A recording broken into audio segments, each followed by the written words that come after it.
lagu-lagu saya itu berhubungan dengan kematian semua. Dari dulu, dari metal. Band saya pertama Liang Lahat. Lagu yang viral di Betrayer Bendera Kuning. Kan orang Jakarta kalau mati ada bendera kuning depan rumahnya. Iya. Bendera kuning kan. Kemarin pagi dia masih bicara. Dan dia berkata, doakanlah diriku. Aku tak tahu apa maksud katanya. Ternyata kini dia telah tiada meninggalkan dunia.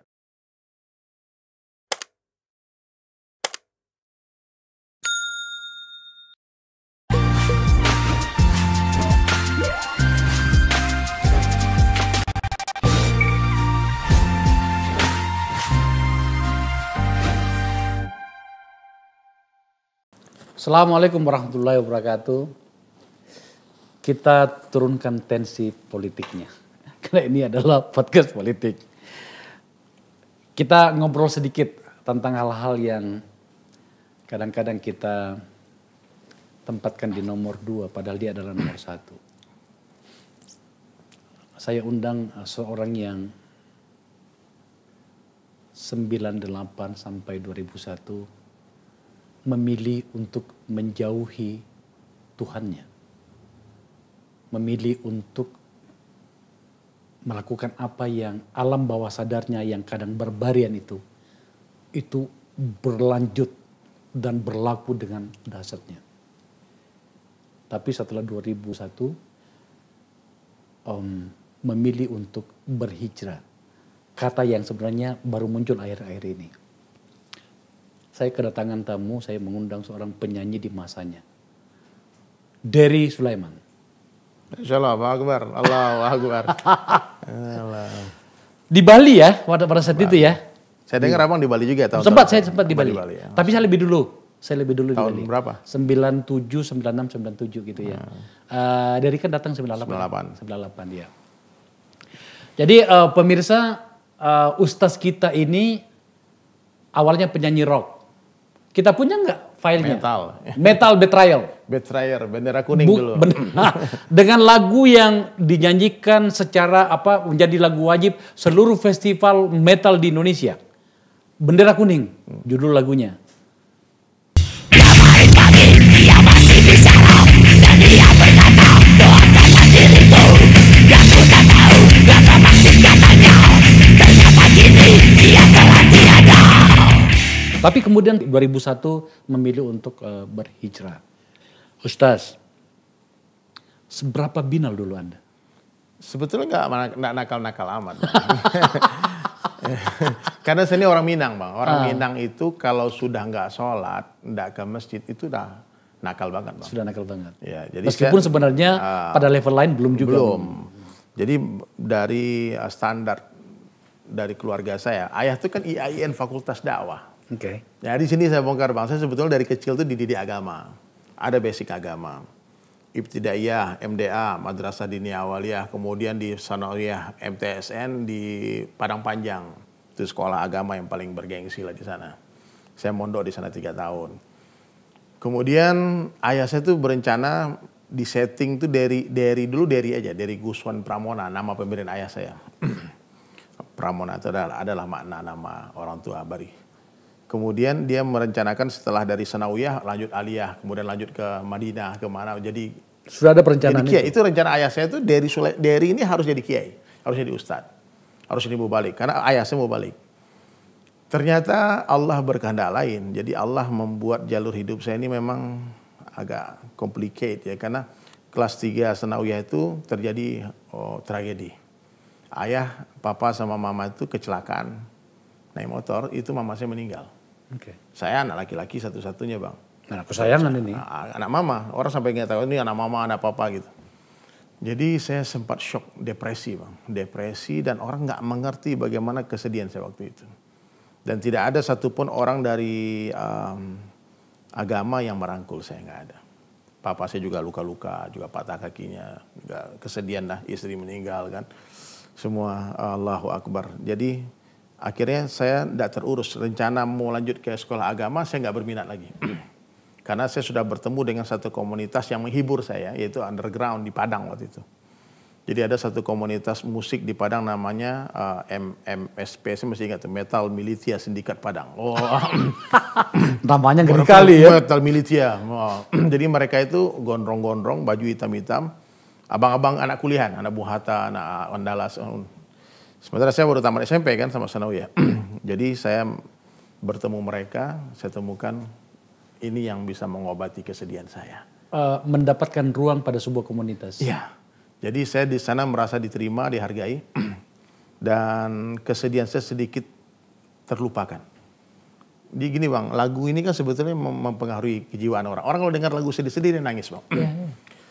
Tapi ketika mendengar distorsi lagu-lagu metal itu, Metallica, Sepultura, band-band yang ada waktu itu ya, saya merasa semangat lagi Bang.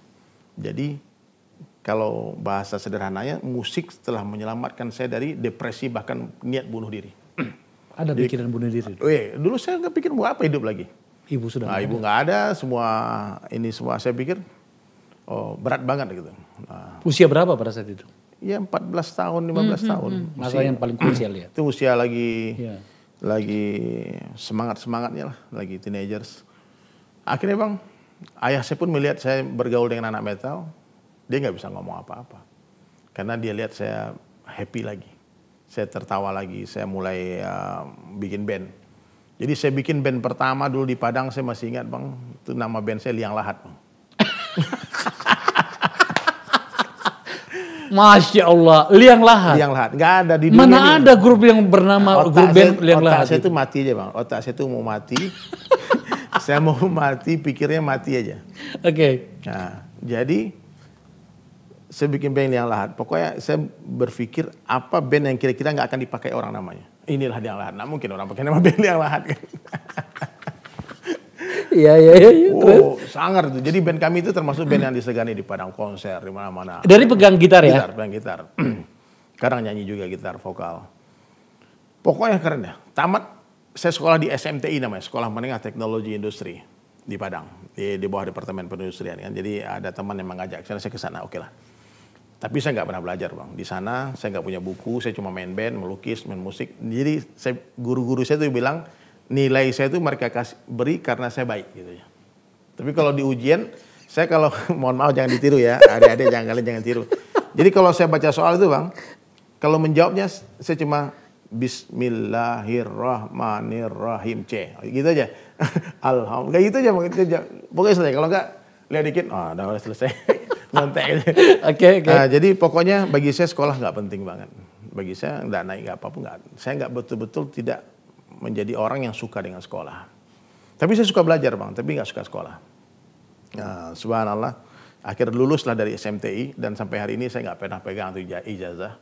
Nah, selesai saya langsung ke Jakarta. Saya bilang sama ayah, Pak, aku mau ke Jakarta Pak. Ngapain ke Jakarta kamu? Mau jadi anak metal. Saya mau jadi artis, mau jadi anak band. Jakarta, karena nggak bisa kalau nggak ke Jakarta. Di Padang nih orang nggak suka musik metal. Saya kalau nyanyi lagu metal di Padang, orang sumpah-sumpahin anak siapa, anak siapa. Kan musiknya, vokalnya screaming dan growl Bang. Harusnya lagu kasidah di sana. Nah, ya, pokoknya saya pikir nih orang Padang, orang Minang nih nggak tahu musik bagus. Akhirnya saya pergilah Bang, saya pergi ke Jakarta. Subhanallah Jakarta saya mencari satu orang idola saya namanya Bang Irfan Rotor almarhum. Dia gitaris band Rotor. Irfan Sembiring? Sembiring, Sembiring, Miliala. Beliau yang membuka Metallica di Lebak Bulus. Dan itulah orang yang menginspirasi saya. Waktu saya sampai di Jakarta, saya naik truk Bang. Naik truk bawang. Orang bawa bawang dari kampung saya ke Bekasi. Terus saya bilang, dari Padang naik truk bawang? Saya naik truk bawang. Saya harus jadi artis ini, saya harus jadi anak band. Jadi gitu Bang Akbar. Jadi sampai Jakarta, saya hubungilah teman-teman metal kan. Ada Tengkorak nama bandnya dulu, Ombat. Lagi rame di Jakarta, terus dikenalkan ke Irfan. Dan kebetulan Bang Irfan waktu itu punya bisnis. Dia lagi aktif di multi level marketing Bang. MW. Nah, MW dulu lagi di Katsuni kan. Ya. Jadi dia pas ketemu saya langsung diprospek. Lu harus jadi orang hebat. Dikasih buku You Can If You Think You Can. Berpikir positif dan berjiwa besar. Lu habisin buku ini, lu pasti jadi orang hebat. Yakin, lu pasti jadi orang hebat. Nah, itulah aku kemana Irfan pergi, aku diajak kemana dia kan. Dia masih ingat, dia naik mobil Espas waktu itu, masih ingat. Yeah. Subhanallah, akhirnya Bang Irfan waktu itu kan memang Rotor kan band metal satu-satunya major label yang paling disegani di Indonesia di awalun. Tahun 92 dia ya? buka Metallica ya? Iya, 92-93 lah. Jadi Bang, kata Irfan, gua mau ada acara nih, tribute to Rotor.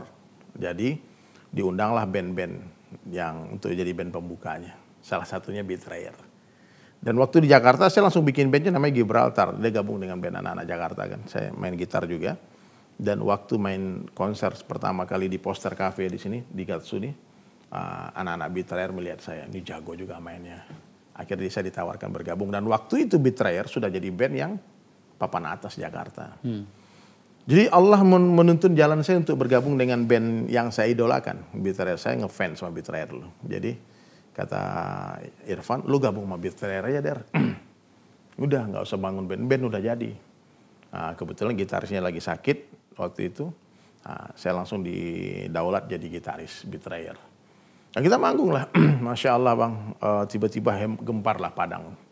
Dari kampung, 1 tahun di Jakarta, langsung jadi gitaris Betrayer. Dan saya juga disuruh melukis cover albumnya Rotor. Jadi pokoknya karir saya di dunia underground tuh rising star, Bang. Tunggu dulu, ini belajar main gitarnya di mana, belajar ngelukisnya di mana? Nah itulah, di Sanawiyah itu. Oke. Jadi di Sanawiyah itu Bang, yang ngajarin saya melukis itu Bang, saya dari kecil Bang hobi ngelukis. Itu ada sejarah lah, dinding-dinding rumah saya itu penuh dah sama gambar-gambar. Sampai sekarang masih tersimpan rapi itu. Jadi mah hobi saya melukis Bang. Akhirnya Bang Irfan suruh saya melukis foto dia, dipakai pulpen, dijadikan cover album. Desain dari Guswan Pramona waktu itu, masih ingat tuh. Oke, singkat cerita Bang, 97, 98 hari party saya lah di Jakarta. Saya berteman dengan semua orang, dikenal banyak orang di Jakarta. Dulu masih langsing kurus, belasan tahun kan. Iya. Tamat SMA Bang, lagi keren-kerennya Bang. Akhirnya 98 awal huru hara Jakarta. Jakarta tidak boleh ada keramaian karena demonstrasi kan, Pak Harto mau lengser kan. Nah terus di sana lah saya pikir, waduh kalau nggak manggung dapat duit dari mana, dapat makan dari mana. Akhirnya teman saya bilang, Der lu ke Bali aja Der, Bali itu bebas. Bali itu banyak kafe, banyak tempat manggung. Ayo udahlah.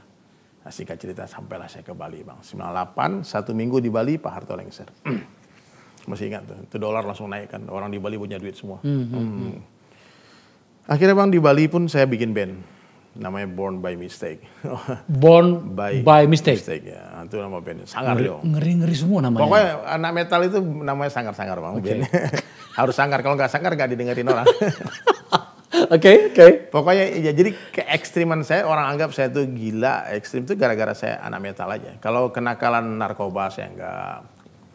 Mabuk enggak, tato pun saya enggak punya. Cuman saya rambut saya memang dreadlock kayak Bob Marley dulu Bang. Ada di foto tadi kan.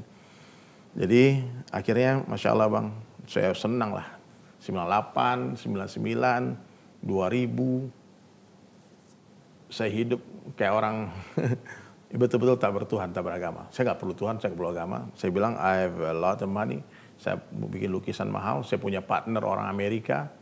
Namanya Zion Yahudi Amerika, namanya Zion Cohen. Dia bekerja menjualkan lukisan saya. Saya ngelukis Bang, dia pergi ke luar negeri jual. Oh jadi waktu itu sambil bermusik juga melukis? Saya melukis Bang. Bali memang tempat yang terbaik untuk itu ya? Pokoknya make money. Bali man. Money, pokoknya happy Bang. Siang jadi malam jadi siang. Oke. Nah, jadi saya hidup. Lukisannya aliran apa? Dulu saya spesialis potret Bang. Oh spesialis potret. Iya. Kadang melukis model-model apa aja, semuanya. Cuman setelah hijrah itu, tentu saya nggak mungkin lagi melukis seperti itu. Oke. Dan saya ingin meninggalkan profesi itu. Jadi gini Bang, saya bisa merasakan orang yang mencari kebahagiaan, pasti orang tidak bahagia, orang susah. Tunggu dulu Der. Jadi proses penyadaran awal untuk hijrah sebenarnya itu justru setelah bergaul dengan orang Yahudi. Iya. Aneh juga ya. Jadi Yahudi ini Bang, entah kenapa nih si botak nih, si Zion ini. Satu hari diajak saya ngomong seperti sama abang nih. Lagi di kafe pagi-pagi. Dia bilang, hey Der, I wanna ask you something brother. What kind of Islam you are?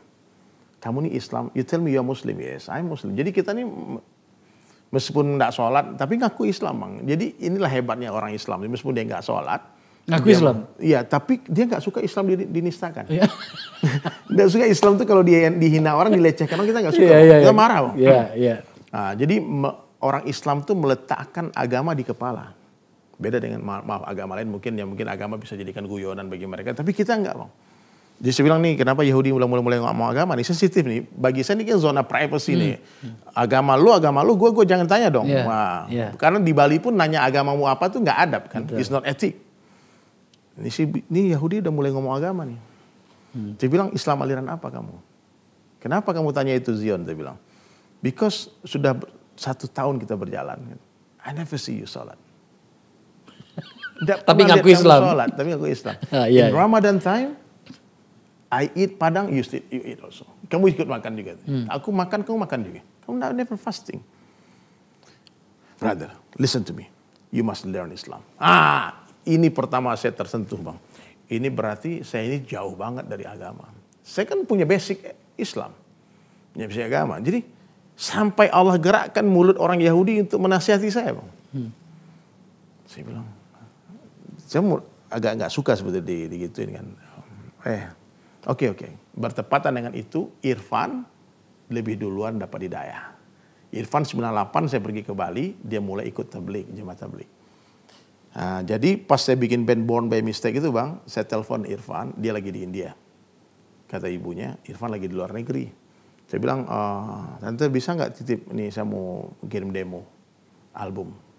Jadi saya kirim lah, Bang. Dulu kan belum ada, belum canggih dulu, email kan belum ada dulu kan. Ya. Kita kirimlah mentahannya ke Jakarta. Demo. Saya berharap Irfan mau bantu jadi produser lah.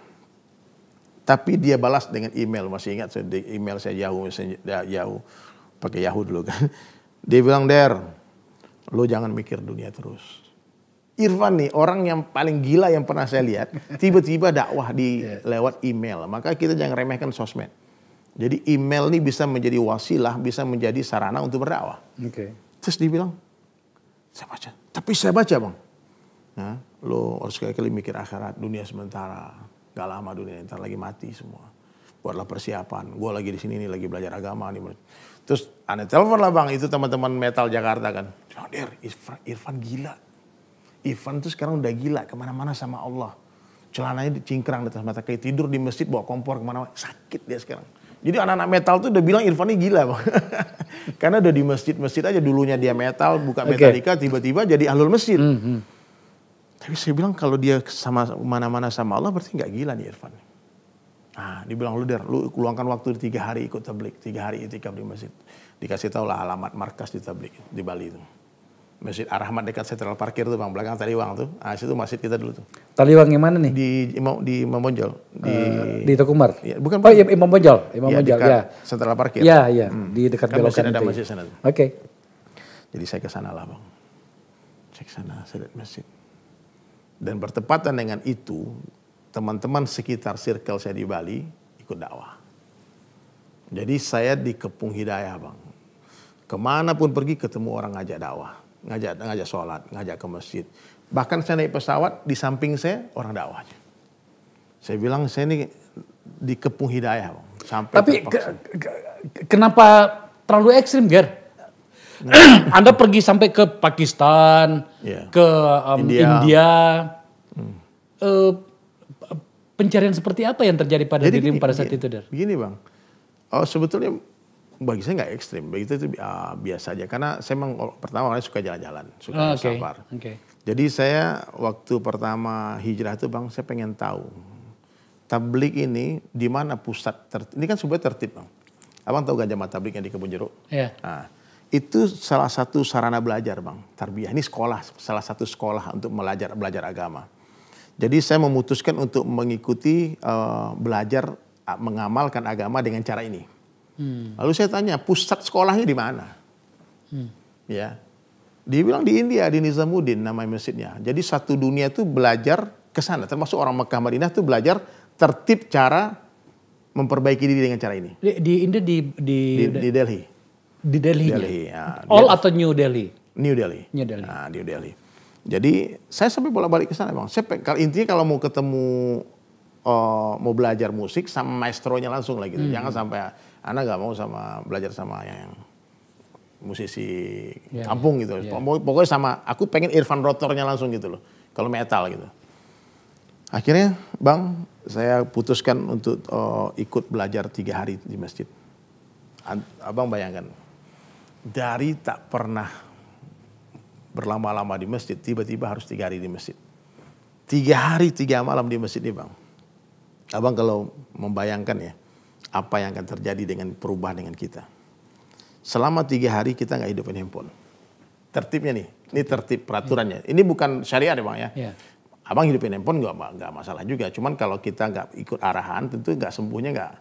Dokter ngasih obat, terus kita nggak makan obatnya. Nah, tentu kesembuhan nggak maksimal. Betul. Jadi dia bilang, Der lu matikan handphone 3 hari 3 malam. Bagi saya nggak mungkin, karena saya punya bisnis. Saya tuh disuruh si Zion, Bang Akbar, untuk menjaga kontainer dia. Dia kan trading. Jadi dia setiap bulan mengirim 20 kontainer furniture dan sebagainya. Dan saya bagi tanggung jawab itu. Bagi saya untuk 3 hari di masjid nggak masuk akal. Saya sholat Bang, bukan nggak sholat. Tapi Jumatan. Sekarang Jumatan ya. Jumat depan nggak tuh. Jumat depan enggak, Jumat ketiga saya pasti Jumatan lagi. Yang penting tidak sampai 3 kali. 3 kali kafir kan. Karena kalau kafir kita nggak mau juga Bang. Iya. Akhirnya Bang, saya beranikan diri. Tepatnya 2000 itu sebetulnya saya sudah ikut, tapi 1 hari saya pulang. 2001 saya bilang saya harus 3 hari. Berat Bang. Hari pertama saya gelisah seperti burung dalam sangkar, saya mau terbang. Jumatan kita datang terakhir, pulang paling awal. Duduknya di depan pintu. Salam kanan, salam kiri, langsung kabur kan. Karena panas. Orang kalau mencintai dunia Bang, dalam masjid ini panas dia. Karena pikir dia di pasar, pikir dia di kafe. Jadi ketika teman saya bilang kita harus 3 hari 3 malam di masjid, saya bilang impossible. Nggak mungkin. Kamu gila. Ini bukan Jakarta, Bu. Ini bukan Jogja, bukan Padang. Ini Bali. Dia bilang di Bali ini kalau ada orang bisa Jumatan tiap Jumat istiqomah, saya cium bolak-balik tangannya. Pasti dia wali Allah. Pasti dia wali itu. Saya bilang gitu sama teman saya. Kalau ada orang yang tiap Jumat dia ke masjid, respectful for him. Ini 3 hari 3 malam di masjid nggak masuk akal. Akhirnya Bang saya terpaksa Bang. Karena saya didatangi ke kafe, didatangi tempat manggung, didatangi. Ini kerja tabligh itu gitu Bang. Jadi mendatangi umat ke tempat-tempat gelap. Karena agama ini kan cahaya Bang. Jadi tidak mungkin lentera takut dengan kegelapan. Yang ada lentera akan berjalan ke tempat gelap dan menerangi tempat itu. Subhanallah. Akhirnya Bang 3 hari 3 malam. Pertama 2001. Saya masih dreadlock rambut saya. Saya bilang oke, aku ikut tapi aku nggak suka pakaian orang Arab itu. Aku nggak suka. Aku dengan gayaku sendiri. Boleh nggak? Oh boleh Bang, boleh Bang. Saya nggak suka pakai gamis-gamis, nggak suka pakai ini. Pokoknya jangan usik gayaku. Karena bagi saya itu pakaian yang paling hebat itu pakaian anak-anak metal lah. Ya. Akhirnya Bang, saya beranikan diri 3 hari, matikan handphone. 3 hari 3 malam jaga wudhu. 3 hari 3 malam sholat 5 waktu berjamaah di awal waktu di masjid. Mata tak maksiat, lisan tak maksiat, fikir tak maksiat. Hanya dipikir akhirat saja. Jadi malam-malam mulai orang tahajud, kita tahajud juga. Oh kan otomatis Bang. Jadi hari kedua udah mulai tenang, hari ketiga saya nangis Bang. Saya bilang, ya Allah, saya terlalu jauh dari Allah. Terlalu lama dengan dunia ini. Terlalu lalai oleh dunia. Saya pikir tidak ada kehidupan akhirat. Dan di sanalah saya mendengar nama Rasulullah Sallallahu Alaihi Wasallam.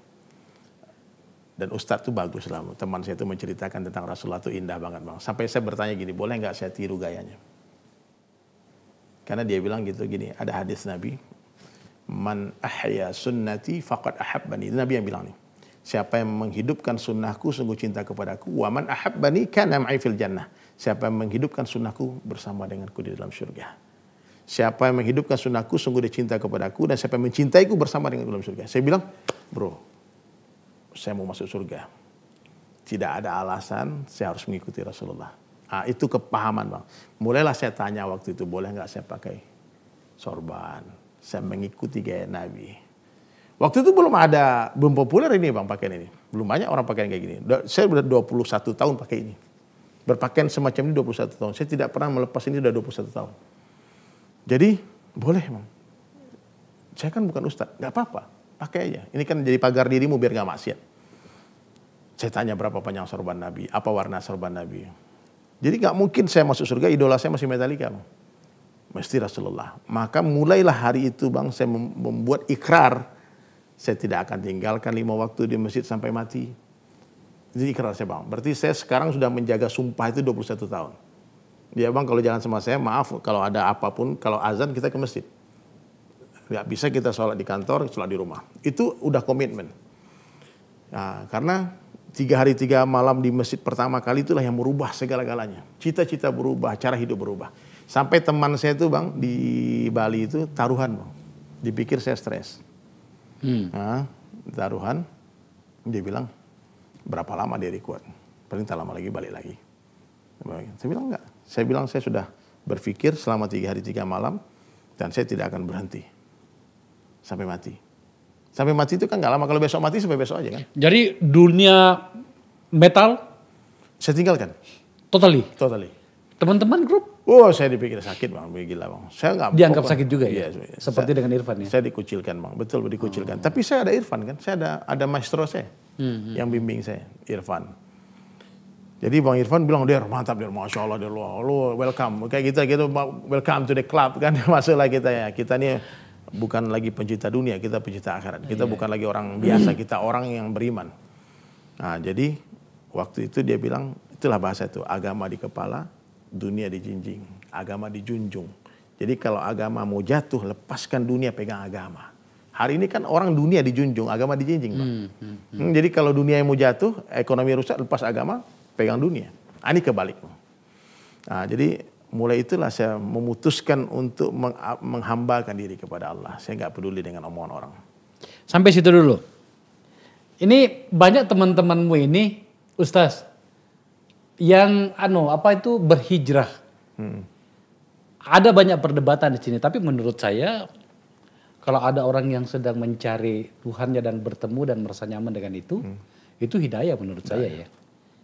Ini ada banyak nih artis-artis. Ya, Ari Untung, teman semua nih. Ya. Artinya menurut saya Allah itu memberinya betul-betul hidayah beneran kan gitu ya.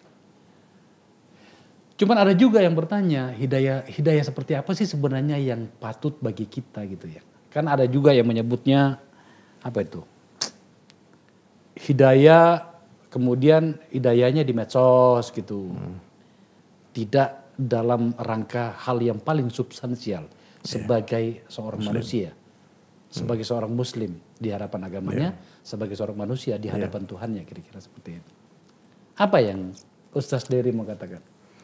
Ya sekarang nih Bang, fenomena artis hijrah itu memang efek dakwah Bang. Efek dakwah ya. Ya, saya pribadi ya sejak 21 tahun mendatangi semua artis, semua teman-teman.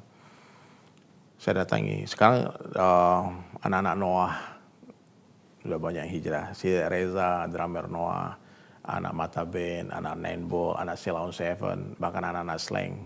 Semua itu sudah dalam dakwah Bang. Mereka sudah pikir agama. Jadi tentu iman itu berbeda-beda sesuai dengan pengorbanan mereka. Kepahaman pun berbeda-beda. Tapi ketika orang sudah mulai arahnya kepada akhirat Bang, kepada Allah. Meskipun dia berjalan pelan, ujung-ujungnya sampai juga. Nah, jadi kendaraan yang dipilih sama teman-teman itu berbeda-beda. Tapi tujuan sama. Ya, jadi kita nggak bisa menyamakan ini hijrahnya kenapa? Ini asbab ustadz ini asbab ustadz ini, asbab pengajian ini. Bagi saya seluruh pergerakan di dalam Islam itu dipenuhi berjuta kebaikan. Nggak ada satupun yang sempurna, satupun nggak ada yang sempurna Bang. Jadi orang yang baik tentu dia akan melihat kebaikan di semuanya. Ya, tapi ada juga orang yang sukai melihat keburukan Bang, lihat keburukan sehingga kebaikan hilang semua. Nah sekarang terframing artis-artis ini bagi sebagian orang yang belum hijrah kadrun, radikal, ekstrim. Padahal yang biasa-biasa ya Bang, mereka tetap jadi artis. Saya pun juga begitu kan, saya sampai sekarang masih bikin lagu. Orang pikir saya mantan musisi, sampai hari ini saya masih bikin lagu metal Bang. Saya pakai sorban, saya gitar metal masih main. Harusnya bawa gitar tadi. Iya. Iya lupa bawa gitar. Jadi bagi saya musik ini bukanlah dakwah. Musik ini jembatan menuju dakwah. Kan tidak semua orang mau dengar ceramah Bang. Oh iya. Ya. Abang pikir semua orang mau dengar kita ngobrol? Nggak mau. Tapi kalau dengar musik, betul juga nih. Kayak kemarin saya isi khotbah di Kuningan. Habis khotbah datang satu anak muda, dia peluk saya lama, dia hampir menangis. Dia bilang, Ustadz, terima kasih. Dia bilang, kenapa? Saya ini raja judi di Kuningan dulu, raja judi. Nggak kenal saya. Saya punya mobil 9 nih semua kayak. Suatu hari Ustaz, saya dengar lagu Ustaz. Orang kaya mati, orang miskin mati, raja-raja mati. Saya nangis Ustaz. Dan mulai hari itu saya sholat Ustaz. Apa judul lagu itu? Dunia Sementara. Dunia Sementara. Ya. Itu lagu saya yang viral kan itu. Nah, jadi coba abang bayangkan ya. Lagu-lagu saya itu berhubungan dengan kematian semua. Dari dulu, dari metal. Band saya pertama Liang Lahat. Lagu yang viral di Betrayer bendera kuning. Kan orang Jakarta kalau mati ada bendera kuning depan rumahnya. Iya. Bendera kuning kan. Kemarin pagi dia masih bicara dan dia berkata, doakanlah diriku. Aku tak tahu apa maksud katanya. Ternyata kini dia telah tiada meninggalkan dunia. Ayo bang dengar lagi deh. Kemudian setelah saya hijrah, bang, terjadilah masalah bang. Mas ujian datang silih berganti dan nggak main-main bang. Sampai saya harus terduduk dan bahkan hampir hancur bang dengan ujian ini. Jadi di Bali itu karena saya pelukis image dan agama kita sebagian ulama melarang itu untuk dilukis. Akhirnya saya galau. Saya berhijrah menjadi pelukis kaligrafi bang. Abang bayangkan di Bali jualan kaligrafi, siapa yang mau beli? Iya. Kan? Terjadilah masalah. Akhirnya singkat cerita 2007 2 galeri saya yang besar di Seminyak sama di Legian bangkrut, tutup. Gara-gara bergeser dari apa namanya? Ada asbab lainnya, jalan itu ditutup. Pokoknya Allah punya cara menghabiskan semuanya. Okay. Intinya dari saya pertama mengenal Islam, saya dalam keadaan ekonomi yang luar biasa karena saya bekerja sama dengan Yahudi tadi. Jadi saya, Masya Allah bang, Allah berilah mobil mewah semua. Usia masih muda banget kan. Tiba-tiba 2007 habis semua. Miskin, semiskin-miskinnya sampai saya tuh dikejar-kejar utang. Debt collector, mengajar. Karena kita semua riba kan. Ini kredit, rumah kredit, mobil kredit. Sampai habis semua. Disita semua. Sampai habis tinggal motor Tiger 1 dan saya tidak mampu membeli bensin motor itu. Saya udah pakai sorban kayak gini.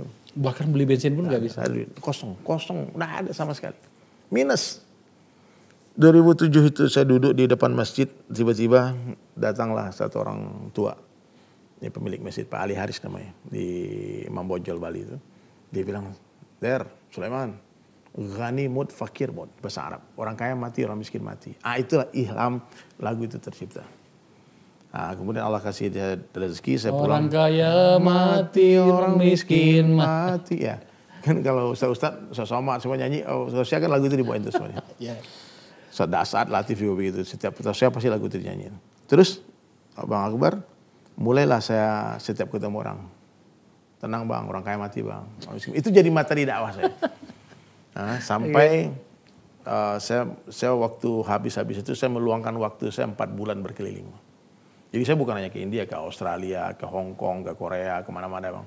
Jadi setiap ada rezeki, saya pasti pergi khuruj.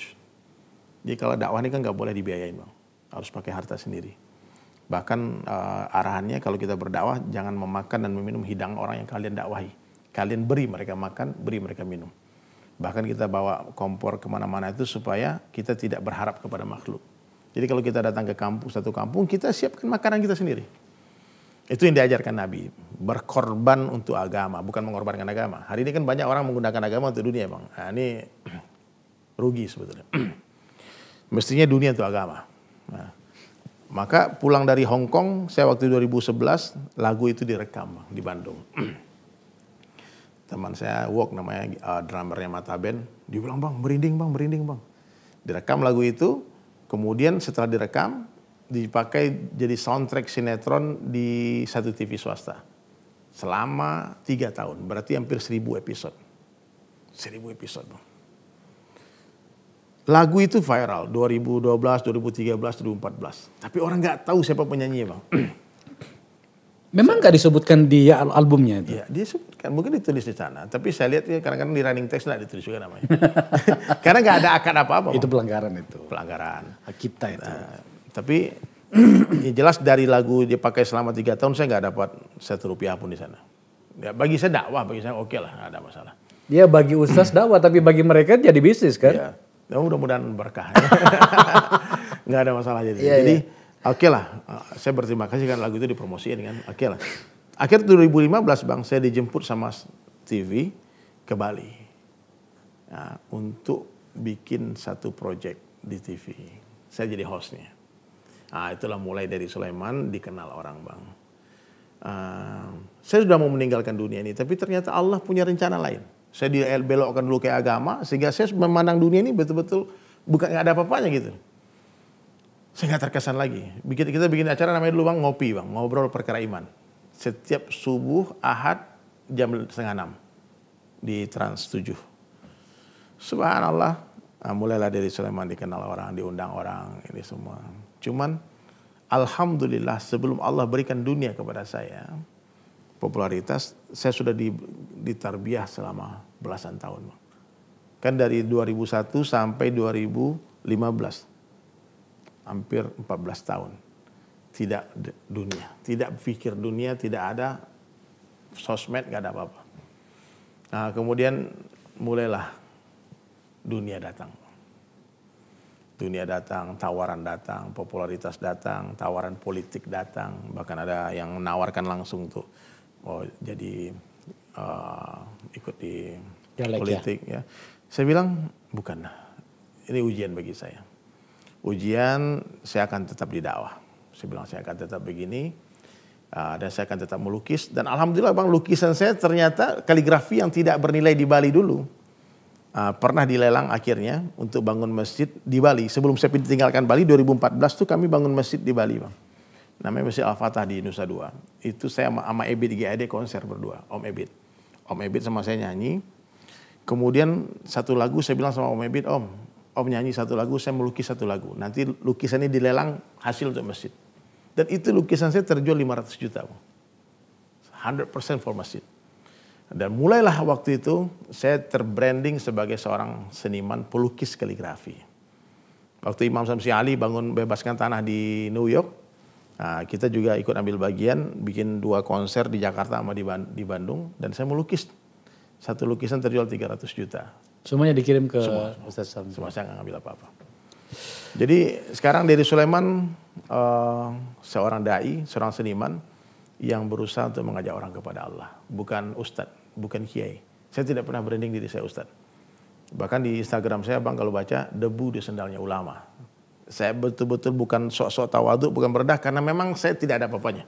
Kalau ilmu agama, ibu saya terbatas, tapi kalau urusan dakwah, Abang boleh bisik-bisik ke saya. Der, datangi rumah itu. Saya datangi, Bang. Mau kenal, nggak kenal, saya akan datangi. Nah, gitu. Ini potret politik ini, Ustaz Dery. Yes. Saya harus sedikit bertanya padamu, Adinda, soal apa yang terjadi di kita dalam hal beragama, dalam konteks konstitusi kita gitu ya. Penting bagi penonton saya untuk memahami dari pikiran moderat seorang Ustaz Dery. Bagaimana menurutmu negara ini mengelola dan memperlakukan umat Muslim di Indonesia hari ini? Ya. Jadi, Bang, Masya Allah, tidak akan baik negara ini kalau saja perbaikannya tidak mengikuti cara yang Allah tentukan, menurut saya. Jadi apa yang berlaku sekarang itu kan semua mengandalkan akal mereka. Semua mengandalkan kecerdasan mereka, pengalaman mereka. Akhirnya apa yang terjadi tambah rusak. Semua punya interest dunia masing-masing, kepentingan dunia. Jadi agama negara kita ini didirikan oleh para ulama dengan tirakat mereka, dengan amalan-amalan mereka. Sebelum merdeka ya. Nah, setelah merdeka muncullah orang-orang yang mencintai dunia menguasai negara. Dan orang-orang yang mencintai dunia ini musuhnya agama, Bang. Dia nggak suka dengan agama. Karena agama akan mengganggu mereka untuk mendapatkan dunia. Agama melarang korupsi, agama melarang tipu-tipu, agama melarang kezaliman. Sementara mereka akan melakukan itu. Maka musuh utama semua di dunia ini, orang yang mencintai dunia, bukan, saya nggak bicara Indonesia ya, itu agama. Yang dimusuhi sama Firaun siapa? Nabi Musa. Yang dimusuhi sama Namrud siapa? Nabi Ibrahim. Nah, maka kalau ada orang bilang Islamofobia, itu bukan lagu baru, Bang, itu lagu lama dari dulu. Jadi ketika orang-orang dakwah, orang membawa agama datang kepada penguasa, dan ketika orang dakwah ini pun mencintai dunia, jadi masalah. jadi masalah. Jadi saya sering bilang ke teman-teman dai, jazbah kita ini mesti hidayah saja. Jadi jangan kamu berpikiran datang kepada penguasa dan menggulingkan dia jadi penguasa dan kalian yang berkuasa. Jangan. Kalian pikirkan bagaimana penguasa-penguasa dapat hidayah sehingga mereka memimpin dengan iman. Dia memimpin dengan ketakwaan kepada Allah dan tidak ada kecerdasan yang menandingi kecerdasan orang yang bertakwa. Ada banyak orang yang heran sebenarnya ya, Ustaz. Bagaimana sebagian orang di kita di sini itu merasa teralienasi atau tersingkirkan dari negara. Siapa? Mereka menempatkan diri seperti nasib kaum minoritas, katakanlah di negara lain, agama yang minoritas itu terpinggirkan. Tapi kan kita di sini majority. Kenapa kemudian kita merasa terpinggirkan? Apa penyebabnya menurut Anda? Ya, seperti buih di lautan, karena umat Islam cinta dunia juga. Karena kita yang berkuasa kan umat Islam juga. Oke. Yang presiden kan Islam juga, gubernur Islam juga, wali kota Islam juga. Nah, jadi sebetulnya yang salah siapa? Kita yang menguasai. Jadi semua kita, saya tidak bicara masalah mengarah pembicaraan kepada pejabat. Semua orang, rakyat ini pun harus bertakwa kepada Allah. Jadi saya sedang berpikir untuk mencari, kalaupun ada nanti 2024 orang yang akan kita dukung jadi presiden, jadi gubernur. Orang yang ketika melihat uang muntah dia. Apa ini? Dia nggak suka dengan dunia. Ketika orang sudah tidak cinta dunia bang, aman dia bang. Dia nggak akan mencuri. Karena dia akan takut dengan dunia. Ketika iman masuk ke dalam hati orang. Iman masuk ke dalam hati kita bang ya. Datangnya dunia tidak mengembirakan hati. Hilangnya dunia tak menyedihkan hati. Tapi kalau iman sempurna di hati abang dan saya. Datangnya dunia mengkhawatirkan. Takut gitu. Ini halal apa enggak nih? Ini bagaimana hisabnya di akhirat nih? Panjang nih. Halal dihisab, haram diazab. Kalau orang semacam ini yang memegang negara bang, aman bang. Hari ini bang, sudah kaya, pengen kaya lagi. Loh, saya tentu saja sepakat bahwa untuk mengendalikan keadaan itu bukan. Untuk untuk mengendalikan keadaan, maka kita harus berkuasa agar kemudian seluruh platform dalam bahasa politiknya itu bisa kita terjemahkan. Harus. Tidakkah sebenarnya banyak partai-partai Islam juga sebenarnya? Iya. Yang partai Islam ini pun harus tidak boleh cinta dunia, bang. Kenyataannya seperti apa? Pernyataannya banyak orang menggunakan agama untuk dunia. Mestinya dunia itu agama. Mestinya bang dapatkan kekuasaan untuk membantu agama. Ini bukan menggunakan agama untuk mendapatkan kekuasaan. Abang ngerti nggak? Banyak orang yang menggunakan agama untuk dunia mereka. Menggunakan agama untuk kekuasaan. Maaf ya. Ketika mau pemilu bang. Itu semua otomatis jadi kiai bang. Pakai jilbab semua, pakai songkok semua. Maaf ya. Bahkan bang, saya nggak sebut nama orang ya. Ada orang yang saya kagumi di sosial media. Ini orang soleh, ini orang hebat. Kalau ngomongnya di sosmed itu bang, membela Islam. Hebat. Satu hari saya berteman dengan dia.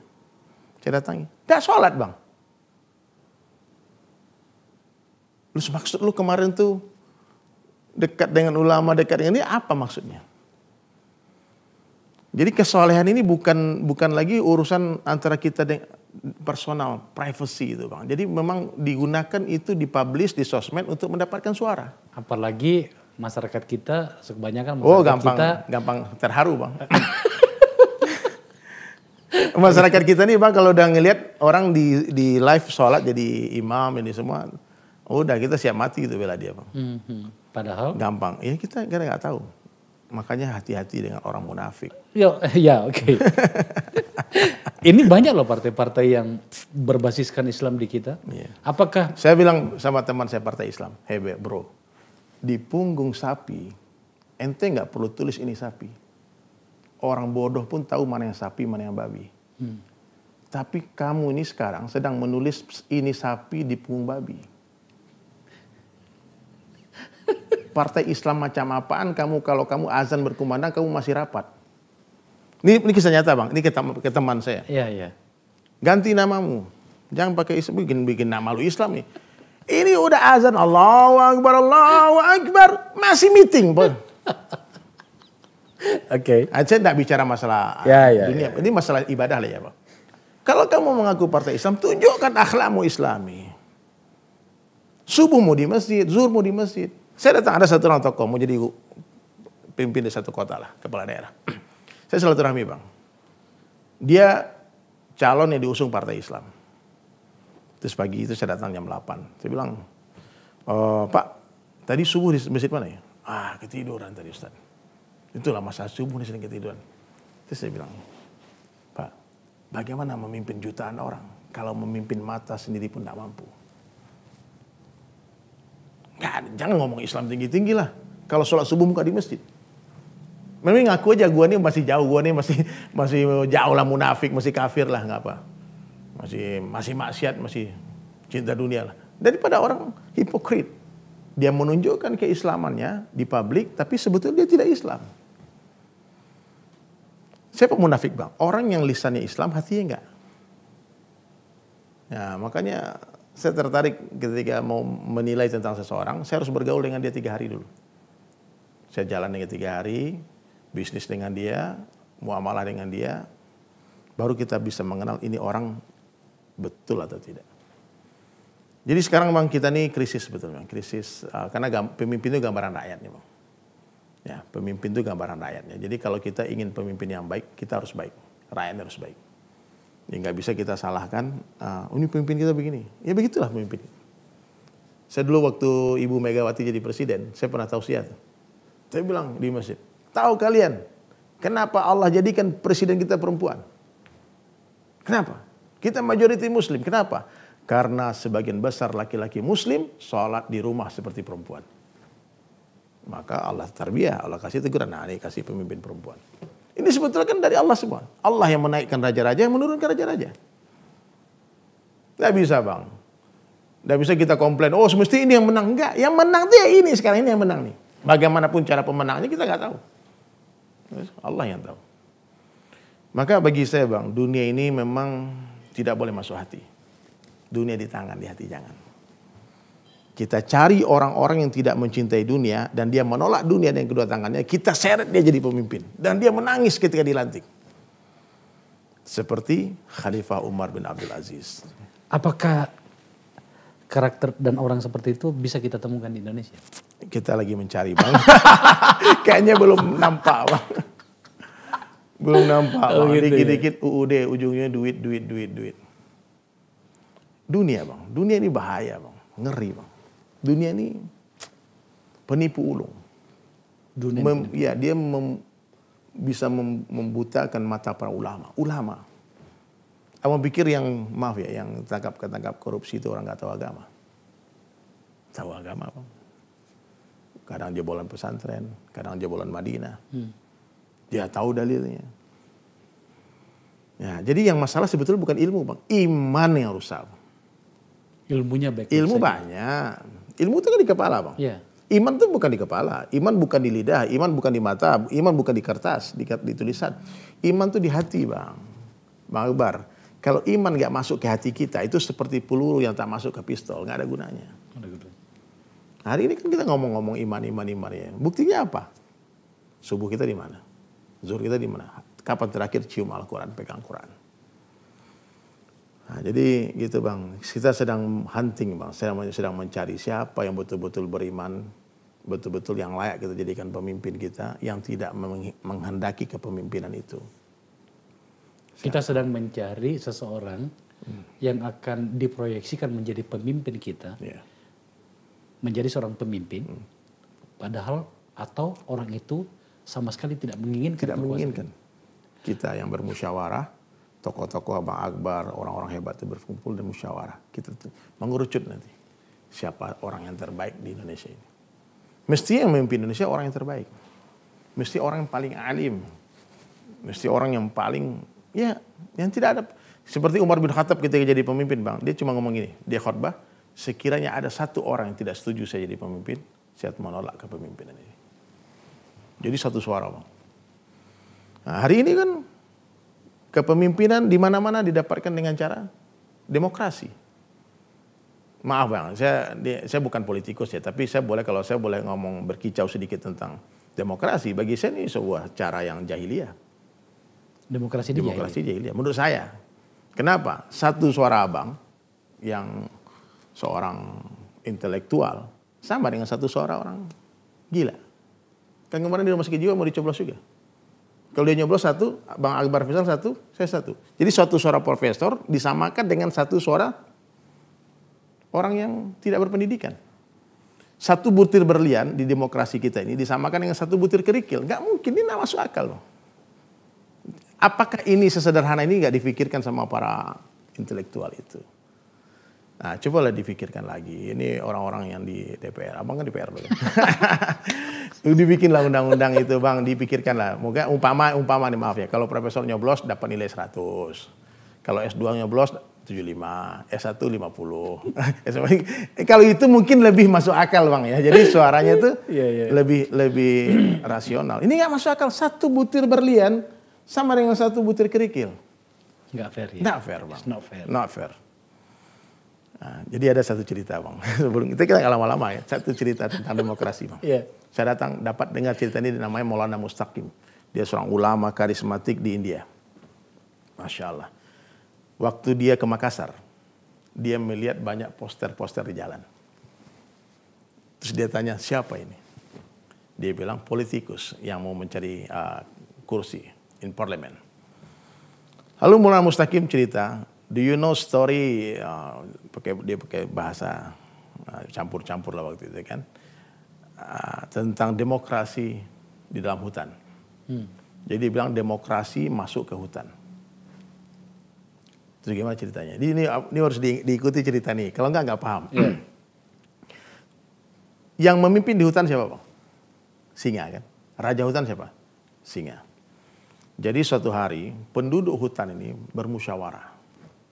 Ini nggak bisa nih, singa ini terus-terusan jadi raja, harus dilengserkan. Kurang demokratis ini. Nggak demokrasi. Iya. Ya. Karena selama dia memimpin, ini singa itu menzalimi kita. Dia makan kijang, dia makan zebra, dia makan ini semua.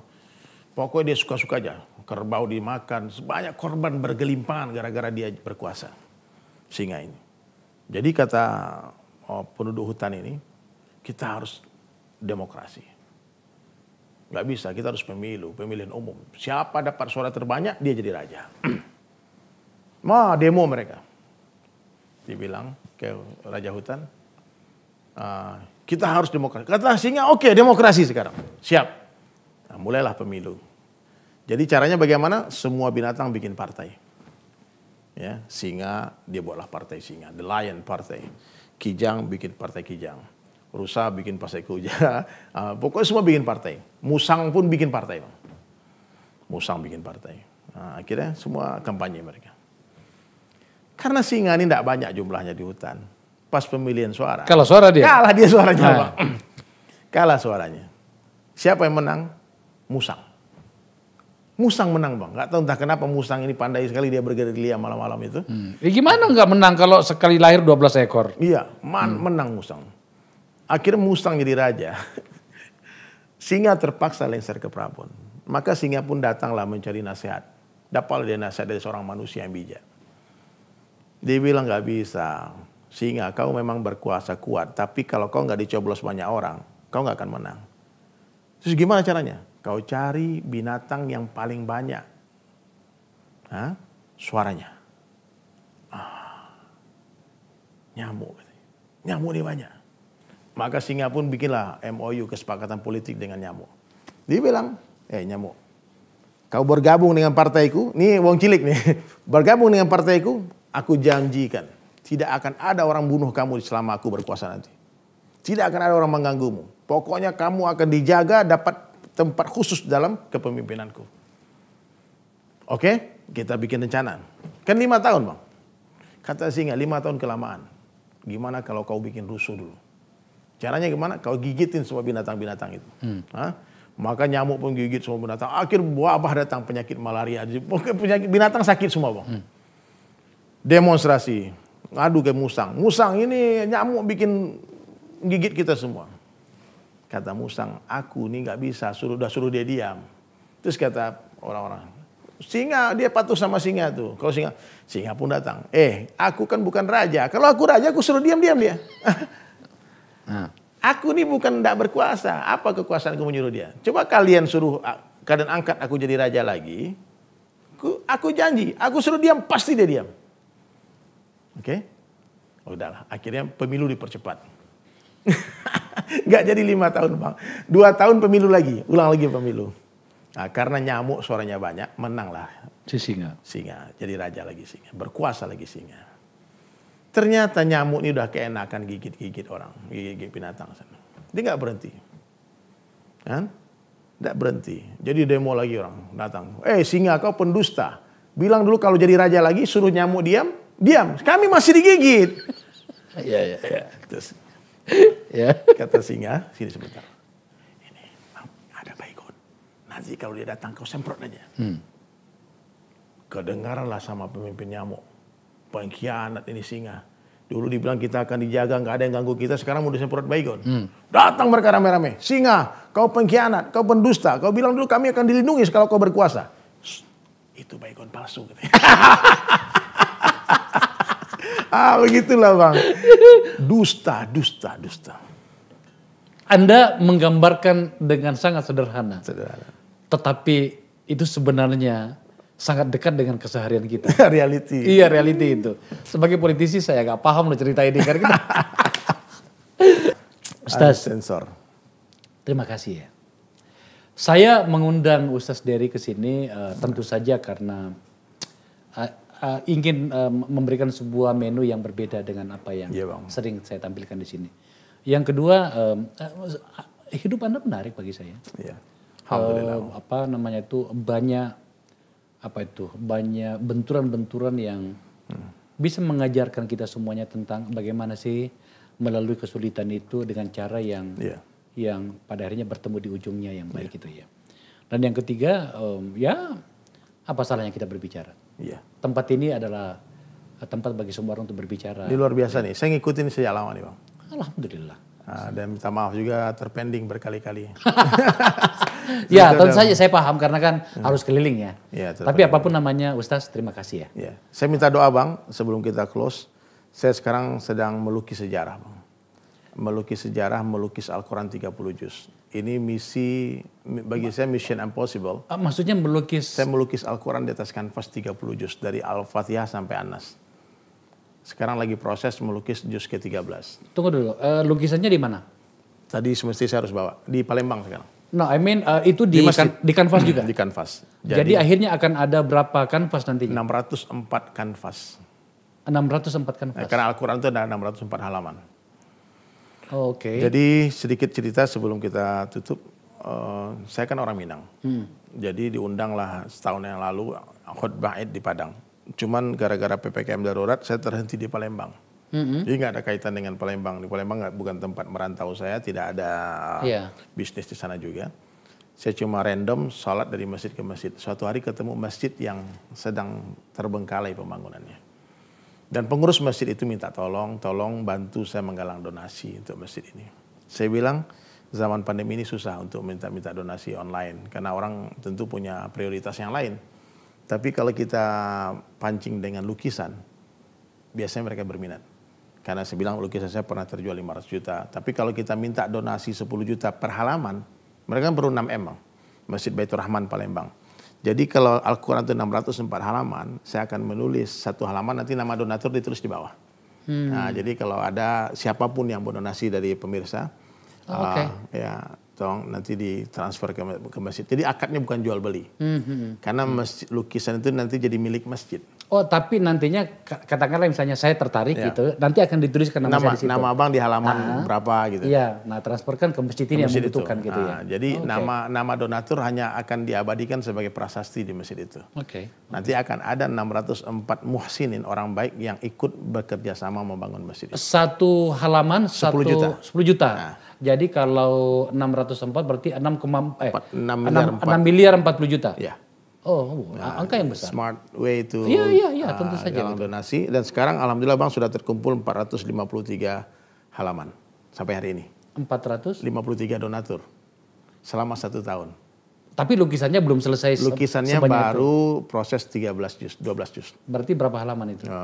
Baru selesai 1 juz itu 20 halaman. 1 juz 20 berarti halaman. baru selesai 260 halaman. Sementara yang sudah inden itu sudah 453. Cuman belum transfer semua. Ada yang komitmen, ada yang mencicil. Nggak apa-apa, yang penting tukang bisa bekerja. Sekarang masjid itu sudah hampir selesai, udah naik kubahnya. Tunggu dulu, itu yang 6 miliar 40 juta itu untuk satu masjid? Satu masjid. Oh, begitu. Untuk satu masjid. Jadi di masjid di lantai Palembang? 4. Lantai 4, nanti aku lihat ke abang masjidnya. Di Palembang? Di Palembang. Oh, oke. Jadi ya kita nggak bisa, mungkin nggak punya duit banyak, tapi kita bisa mengundang orang jadi makelar kebaikan. Ya, ini ada beberapa orang Palembang penonton saya ini. Oh iya, Masya Allah. Kakak Irma, ya. Bantulah. Adinda Husam, teman-teman semuanya itu dengerin itu. Alaman masjidnya itu di Jalan di Jalan Bang Raya, Demang Lebar Daun. Jadi kalau teman-teman Palembang mau silaturahmi lihat, sekarang sudah ada display 12 juz itu di lantai dasar. Tapi kenapa Palembang? Waktu itu karena teranu di situ ya? Ya karena ada yang minta tolong. Kalau dalam agama kita setiap orang minta tolong kan, kalau kita mampu kita tolong. Oke. Jadi nggak ada interest apa-apa. Saya cuma waktu itu berpikir pandemi ini kapan berakhir nggak tahu. Saya bilang saya nggak bisa kemana-mana juga. Akhirnya saya menyewa rumah di dekat masjid itu untuk melukis. Jadi kemarin itu kita terpending gara-gara saya ke Palembang, Bang. Saya jadi teringat gitu. Saya ke Palembang. Iya. Nanti insya Allah hari Sabtu saya balik ke Palembang lagi melanjutkan lagi lukisan itu. Mohon doanya. Ya, insya Allah. Ustaz, makasih ya. Bang Akbar, thank you Bang. Saya yang berterima kasih. Saya tersanjung diundang nih podcast nih, hadir orang-orang hebat semua. Orang-orang pemirsa semua. Itu diskusi saya dengan Ustaz Dery Sulaiman, terkenal gitu ya. Tapi intinya sebenarnya adalah bagaimana kita belajar lagi dari seorang anak manusia tentang pencarian-pencarian. Saya pun bahkan tampaknya belum sampai ke sana itu. Masih jauh perjalanan ini. Ya Allah, hidayah. Terima kasih ya telah menyaksikan acara ini. Assalamualaikum warahmatullahi wabarakatuh. Assalamualaikum.